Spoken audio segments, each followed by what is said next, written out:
And we're back already. Mid-sib, even. Yeah, so I guess that means we're ready for the next semifinal.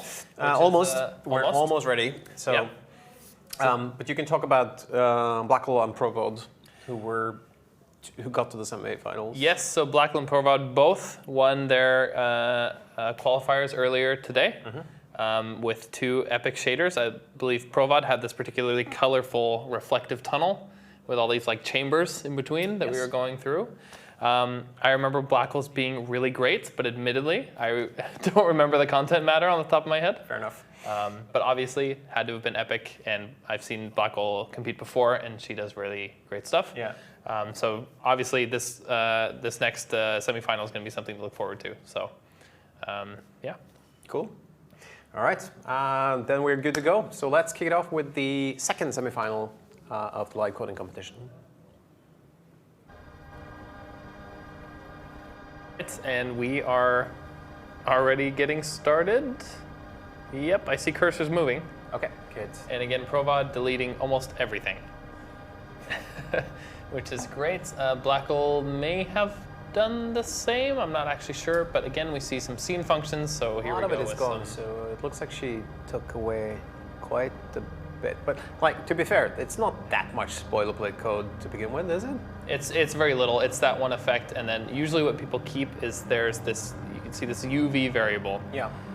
Where they basically rescale the input pixel positions, so that instead of going from 0, 0 to resolution size, right, they go from -0.5 to 0.5. Okay. And I think also it divides it by this resolution here, so it's also scaled with the aspect. So in Y it goes -0.5 to 0.5, and in X it goes a little bit beyond 0.5 and 0.5, so that you get overscan. Yeah, so like, you get the proper aspect. Yeah. Is kind of the point, because the screen is wider than it is tall. So that was. And they're getting some proper forward to the floor. Yeah. Beat kicks to work with. I'm hearing. This I can actually hear through the walls. Yeah. So I think that's awesome. Personally, at least when I'm competing in these competitions, this kind of 4 on the floor stuff is my favorite. It's so code too. Pure, easy. Do you have to, when you get the FFT, you can pick your frequencies? It seems like there's some comment in the boilerplate code that tells you what to do. Exactly. So the FFT, what it gives you is a spectrum in a texture. Yeah. So you get like a line of pixels. Oh, Left ones are low frequencies, right ones are high. Got it. And then you have these different smooth and integrated, and these are integrated actually kind of goes up and up the whole time, which is like a bit counter. Yeah, which is a bit strange. So if you have a lot of bass, it'll go up. A lot of bass will go up. Whereas the smooth one is just a smoother version of the FFT. Right. Because it can be quite noisy. This stuff changes over time very quickly. So yeah. And again, you usually see some people do a mix of using the FFT for sync and doing some other kind of periodic thing that they just kind of get to match the tempo. And that's one of the reasons why I like 4 on the floor, because it's consistent. Yeah, so and if your DJ is nice, it also... Yeah, it will stay that way. Yeah. In fact, I think Laguber actually was DJing in one of these competitions at Solskogen, where he intentionally kept changing things up. Because of course he would. Yeah, which was really fun in a way. So blackle already has a March sphere with normals, and almost looks like some kind of rim lighting. That might just be me, but no, I see it too. Well, maybe I'm dying as well. I seem to. Well, it would be a sphere, right? So yeah, there might be some color accumulation because there are a lot of triangles around the curving or something like that. No. This is not triangles. Sorry. Again, I'm trying to adapt to the world that has no triangles. Right. Yeah. There are 2. Fair, but they're not relevant to my theory as to why. You were very wrong. Yes. And then provod again, setting up a marching loop, which we don't see the output of yet, but surely we will soon. Yeah. And I apologize to Blackle for not remembering what the last entry was. I swore to you when we were preparing that I would take notes on the entries. Yeah, of course. So that's my bad, but I know we're going to see something awesome this time. It's also great when you don't have them and need them. Yeah. I was actually enjoying a nice lunch break because we've been going at it quite hard to put this on. So while we were sitting in there's another room behind us where we're sitting with the Goober on the flip side and Irvin, just eating lunch, watching the shader go. It was so relaxing and so nice just sitting there and having enjoy the party for once, right? Yeah, it's good. It's After good. organizing all those years. I mean, for Solskogen, I would, in the back of the room at Provod, we had this. It used to be a cinema, so we had this small window that I can look through into the hall, which was nice. But yeah, this is something completely different. So we saw a brief flash from Provod. I think he just visualized the UV value, right? It was like black in the bottom left, yellow in the top right. Okay. Just this two-dimensional gradient, and that's what we would expect. But not much else that we've seen, so I think that was just a little debugging view. I mean, there isn't much you can show before you have the marching loop finished anyway, if that's what you're doing, so it kind of makes sense that he's waiting. I don't think he's trying to do like a reveal. I think he's just trying to go through the boilerplate and make it nice. Which you have a bit of extra room to do in a 25-minute compo. Oh, I thought it says fractal, but it's just a fract. Yes, fract is a built-in function that you get in GLSL, which stands for OpenGL Shading Language, and it takes, like, from a number, from like 1 to 2. If you took fract of 1.5, you have the whole number part, which would be 1, and the fractional part, which is 0.5. So you just split out the fractional part? Yes, and just take the fractional part, right? And so you see this kind of sawtooth pattern. Yes. Because you go from 0 to almost 1 and then 0 again, right? So it's this periodic function. And I believe that's kind of what we're seeing here. We see fract P. If P is some kind of position on the screen that was scaled, then you fract. There we go. All right, so I think... Long, normal color party time. Yeah, that was not what I expected that to look like at all. So I'm not sure. I think he's trying to make this kind of texture and map it to different kinds of objects. Yeah. So I believe with this, like, C is fract of the position, I think he's marching this object, and then he's using this fract thing to kind of visualize the object. Right. So it's like a procedural texture that makes him very aware of where things are spatially. Right. Because of this sawtooth pattern. Cool. And now then, it went just full blue on blackle. Yeah. Not sure what happened there yet.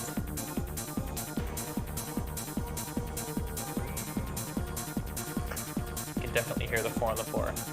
Yeah, through the wall. Yes. For sure. And I can hear some of it with way less bass in my ear as well. Yeah, so Provod basically working on a debug view here, and I think that's a good move. Probably sensible at this point, thought right? I thought it was going to be some kind of texture for the look, but I actually think that was just a debug view. But we'll see how it goes on. Probably you don't start with the art part of this. Like if it looks like he's trying to build a room or a world or something like that. And I'm thinking that maybe he's going for a specific kind of shape, because normally if you're doing a room, you don't need this kind of debug view. Right. Okay. Like these guys, these contestants know what a cube looks like. Yes, yeah, exactly. They know how to model an inverted cube, which is what a room is. So I don't think he's going to need to do this debug view unless he's doing some kind of very interesting geometry. So could be wrong, but looking forward to seeing where that goes. But again, I think this is not what the final is going to look like. I think this is just a debug view. What I like about this, and as well with the live graphics, that was a lot of reflections, and we're seeing basically noise from numerical error, I think. So there's some debugging here that I think needs to be done. But actually it's looking kind of cool in my eyes. Yeah. But it's noise from, it's not ray traced. It's ray marched, right? And so the noise, I think, is coming from That was not quite hitting stuff or something. It's a bit hard to say. Yeah. Is this progressing differently than I thought? Interesting. Yeah. Oh, blackle now has a lot of different cylinders. Oh, okay, cool, good.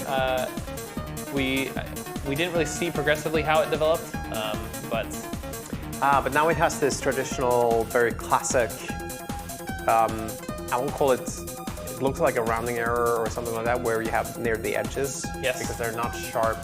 Yes, that's a typical ray marching artifact. And what happens is when you ray march, you kind of try and step into the surface. And the way it works is if you just miss a surface, you're going to step a lot, thinking you might hit it near the surface, and then keep going. And what happens is at some point you don't want to just go on forever with that ray if it's never going to hit anything.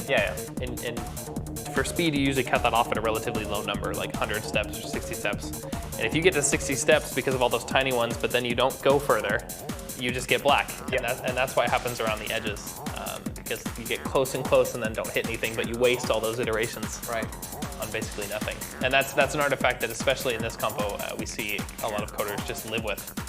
Yeah, because 25 or 15 minutes. Yeah, that's not the kind of detail-oriented approach that you should have. Don't focus on that. Yes. In a 4K, you might go after that. In a 64K, you shouldn't show this, right? Like, then it's bad. Yeah. But in this compo, you want to focus on the overall impression. Kind of has a look of this old, like, stencil outline. Oh, from early 2000s? Yeah. Definitely has that look. Cell shading, I think they called it back in the day, yeah. That was always fun. Or you'd render the back faces expanded or something, or back faces. You get an outline wireframe. of whatever you were doing, which would be horribly. Now we're seeing some sort of provod is doing. Yeah, so I think now it's clear what the noise is. I think he's trying to do some path tracing, which is probably why he started with a very simple room, because it's going to get very expensive. And I think actually the noise is because you randomize the reflection direction. You should have spotted this. Oh, and if you don't randomize it quite right, you can see the patterns in the noise, and that's what we see. But again, that's an artifact that you can live with in this compo. You'd want to fix that in any other renderer, but here you get the path traced impression. And that's why there's talk of different color noise that you would use as well when you exactly path tracer, right? Yes, yeah, because this noise has all kinds of frequency content and patterns that you can see, and you want to use a noise typically where you wouldn't see the patterns. For example, blue noise. Now blackle has got some stempelscener, as we call it in Norwegian. I don't know that word. You learn something new every day. Piston scenes. Okay, right. I actually think Luguber has a patent on piston scenes, or he gets a royalty every time someone does a piston scene. Okay, let's hope blackle is going to cough up the cash for this one then.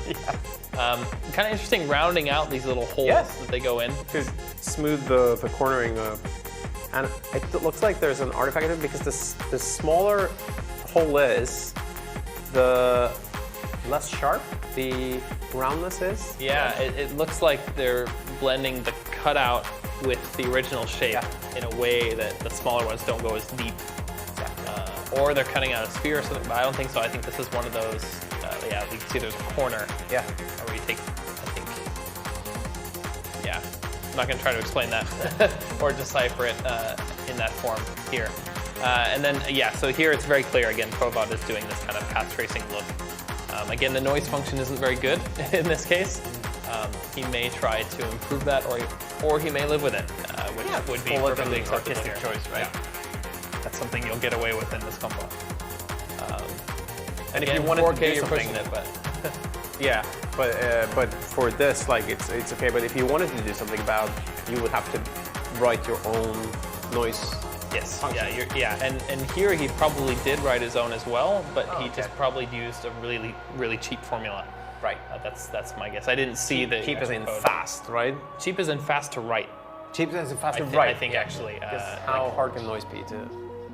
Well, if you want really random noise, it's really hard, right? So okay, let's stay away from the extremes. Yes. So if you wanted like really good perceptual blue noise, for example, you'll typically actually, or one way you can get that is actually just filtering noise, which you would do as a pre-processed with audio signal as well. Yes. Thinking about the same way. Generate some white noise and filter it out, which you're not going to do here. That's more complicated to write. So I think this is just a cheap noise function. But if he can come up with like the right texture, the right geometry, you may not even notice the artifacts anymore. So I don't know how he's going to progress from here. I'm guessing he's going to start adding more complex textures. Either more complex textures or more complex geometry. I'm guessing we'll see both. I'm guessing we'll see both, because if you're doing this kind of, like, it looks, the light lines look really interesting in the space.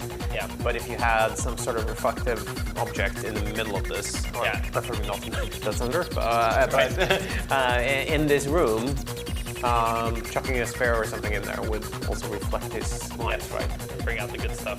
Yeah, the good stuff. Kind of. Oh, now blackle has added reflections. Yeah, reflections, and making the floor black. I think I kind of hope it stays that way, It because looks I think really good. that was a really good choice. I've always liked the black reflections where it just darkens a little bit. Yes. So you get that impression that it's black, but also very shiny. And reflections inside the tube as well. This is very cool. And you can see some artifacts, like those reflections aren't perfect, but again, that's the kind of artifacts you live with in these kind of compos. And overall, the impression is really cool here.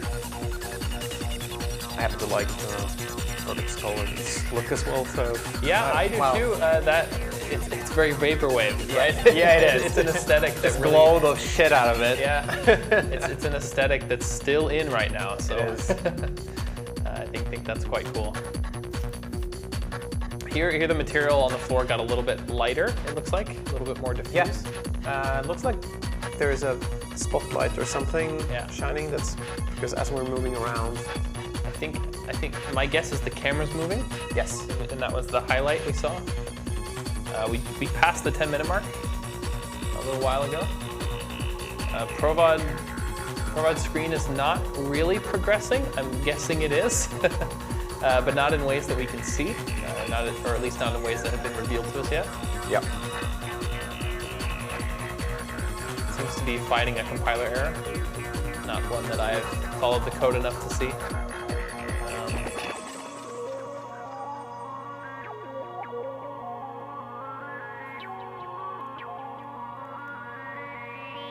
And yeah, not much more to say while they're both looking more or less the same. About a minute's passed and I see almost no visual difference so far. Okay, blackle suddenly changes the material, so now it's like, I want to say coppery, but it's a bit too red for that, but looks quite cool. I also just now, I don't think I really even noticed them earlier, but the rounded edges on the cylinders I think is also kind of a nice touch. In fact, it looks like all the edges in the whole scene are rounded. Yeah. That might have been how it's implemented, the whole thing. That looks quite cool. And I'm not sure if it's my eyes playing tricks on me, because the encoder surely isn't very happy with Provod's really noisy scene. No. But I thought I saw the noise getting a little bit better. I don't know if that was something he's tweaking or not. I kind of hope he's not working on that, to be honest, because I think different focus. Yes, I think the focus should be on the scene and the overall impression. Oh, and here we go, more geometry. So now he's added these kind of square cutouts, which pulls. And it makes the light kind of pulse. Yeah, it breaks it up and gives it this cool motion as it shines through the different objects at different depth. So quite cool. So yes, we're seeing more complex geometry. And blackle has now randomized the materials on some of the pistons, so I'm guessing we're going to see more complexity added in that way. Oh yeah. It's pretty uniformly lit right now. So getting some more colors. Yeah, variation in colors is a great way to do it. Variation in textures beyond colors is also nice. I'm not sure we'll see that with 7 minutes left. Oh, now we have some camera moves. Yep. Too. Camera moves a Well, lot. we have one camera move. Yeah. We are moving in a circle. Yes. Or an ellipse, at least. Effective though. Yeah, again, it brings out the depth. It brings out all those corners in the scene. I think we still need to see a bit more interesting geometry from him. In fact, even if those cutouts were a little bit less, I think that would be a bit better, but we'll see where he goes. From blackle, you can see that the light actually has a bluish tint. Yeah, true. Which is, I don't think I noticed last time we saw that highlight scroll by, as we're just slowly rotating around this origin. When Kusma from Access was trying to teach me anything about color theory, like a couple of decades ago, he just told me never to fade or blend with black, just blend with almost black, but with a color. Right. This was cool. So now some of the shapes have changed into like triangle shapes. This is good. It's a good variation. And it's cool how it's like randomized which shape it is. I think that's a good touch. Reminds me of the play box that you had As a kid, yeah. Knocking you through. And then when you get it in the wrong hole, you just take off the lid and throw it in anyway. Yeah, of course. So that's cheating. Yeah. Kind of kid I was. Anyway, one thing that's kind of interesting is when you randomize shape like this, especially, you can often get different artifacts where the ray thinks it's really close to a cylinder and oversteps and ends up stepping into a triangle, for example, because it doesn't quite line up. But here it's hidden pretty well. We get some crazy camera movement from Provod. I think he's tweaking, maybe adding FFT into the camera movement, or maybe not, I'm not sure. It's a bit much, but I'm sure he's dialing it back. Yeah, it seems to be going down now. Yeah. I do wish to see some again, we talked about last round, like with some atmosphere with blackle. Yeah. It's pretty, like it's evenly lit all the way through, so there's no fog even. Is there a concept of that when you're randomizing? Yeah, you can do fog. We saw that in Provod's last entry, I believe. Okay. And also Evil's had it as well. But I agree, the materials, although I really like the colors and I like the variation in the geometry and the colors, it would be nice to see, I don't know, some other kind of variation, especially in texture, which maybe we'll see. It's less than 5 minutes left. Provod is going full rave with his, I don't know if he's listening to the music and feeling that, but it seems like it fits.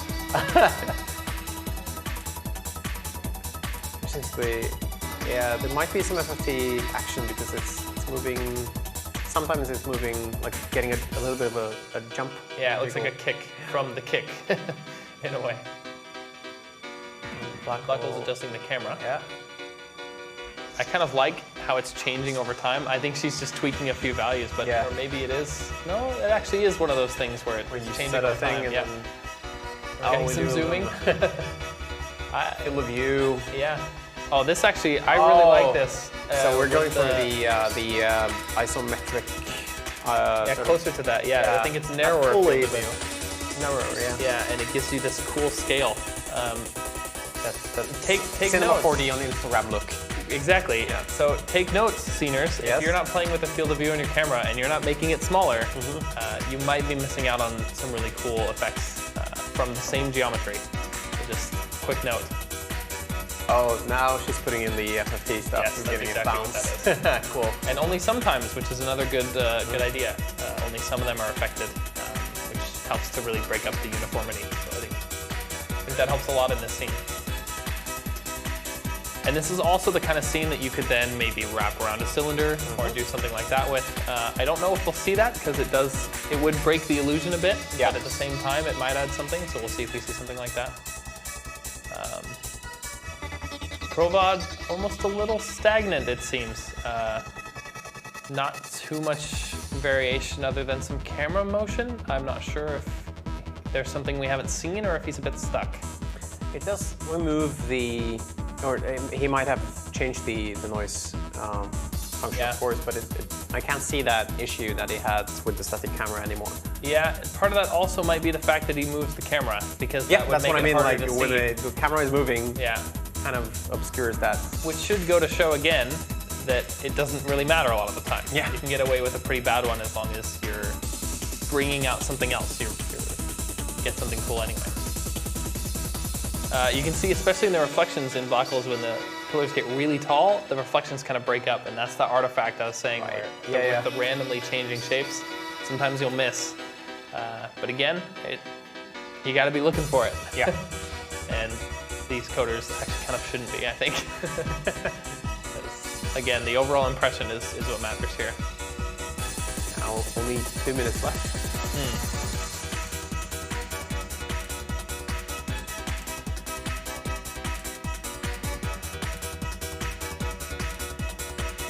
Yeah, so that's what you're looking at. That's the top. You were talking about the how they break up a little. Yeah. I know that my pointing doesn't mean anything to the audience, but we're looking. There's a projected screen behind the camera that we are looking at. So. Exactly. You'll see it at the top of the screen, and you'll see it in the reflections similarly. Yeah. When they get really tall. There you go. Look at that. There you go. There you go. Nice. Yeah, map it into a sphere. And that added a lot to this scene, I must say. Oh yeah. More than I expected when I said it. Very cool. Minute 20 seconds left. Talk about making all I wonder change. if she listened or if we just happen to have the same I hope thoughts. she doesn't take advice from any of us. Me too, but I gotta say that worked. That was really cool. The provod got rid of the dark and sort of gloomy look. No. Yeah, adding more lights. I don't know. Yeah. Did you light up that wall? Is that what happened? Looks like it. Yeah. I think that is what happened. If he wants to pump that with the music, then that could be cool. But I still like the hard edge that he had going with the. Yeah, you can still see some. I thought that was cooler with the admittedly with that bit of contrast or really high contrast, and I actually also think he might be missing an opportunity by not playing with any of the textures, because we had some textures with some like neon, in the neon pack. colors. Yes. And if this had been mapped with that and those were emissive, which everything is in a path tracer, that might have been pretty cool. But what he has as well is still cool. Oh, look at this, FFT lighting. Clever. That's a good idea. Oh, we better hurry now. Yes. He only has 15 seconds left, so. Yeah, but it's a great idea.